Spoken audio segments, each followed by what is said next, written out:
ngomongin tentang universe, mimpi, salah satunya ketika gue baca buku The Alchemist, Paulo Coelho gitu ya. Lu sendiri dapat itu dari mana dan bisa gambarkan ke kita gitu. Jadi gini, ini percaya nggak percaya gitu.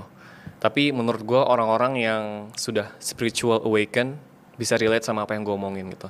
Jadi gue ingat ada satu momen waktu itu di Turki, di selatan Turki, sebuah sunset gitu yang indah banget. Itu gue nggak tahu kenapa gue nangis kenceng banget. Jadi gue berdiri di pinggir laut gitu, gue mandangin ombak, terus di seberang sana tuh ada sedikit pegunungan, di belakangnya backgroundnya tuh sunset yang benar lagi oranye banget.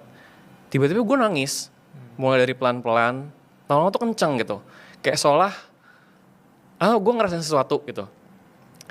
Itu hari yang nggak akan pernah gue lupain seumur hidup gue gitu. Waktu itu mungkin gue belum bisa mikir ya kayak what is this gitu, what happened to me. Gue pikir ya udahlah cuman sunset yang indah aja, jadi gue terharu gitu. Ternyata setelah itu gue tuh ngerasain a lot of things happen to me in a different way gitu. Jadi the way I see the world was different than before semenjak sunset itu. Jadi gue tuh aware akan everything around me. Jadi orang-orang yang biasa gue lihat sebagai manusia, itu lebih dari itu gitu. Alien nggak? Nggak sampai alien. But like connection and people's emotion, terlebih alam. Jadi kayak gue merasa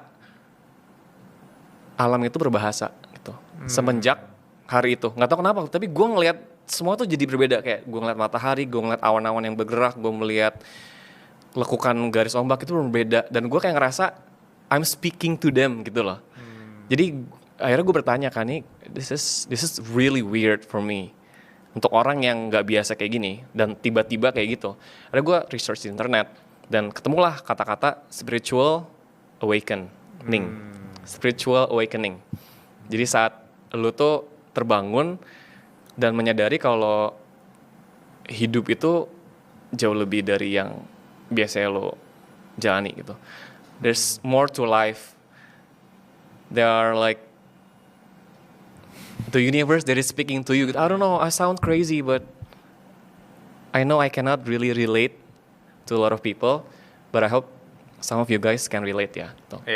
Jadi sejak saat itu gue merasa gue berkomunikasi dengan alam semesta.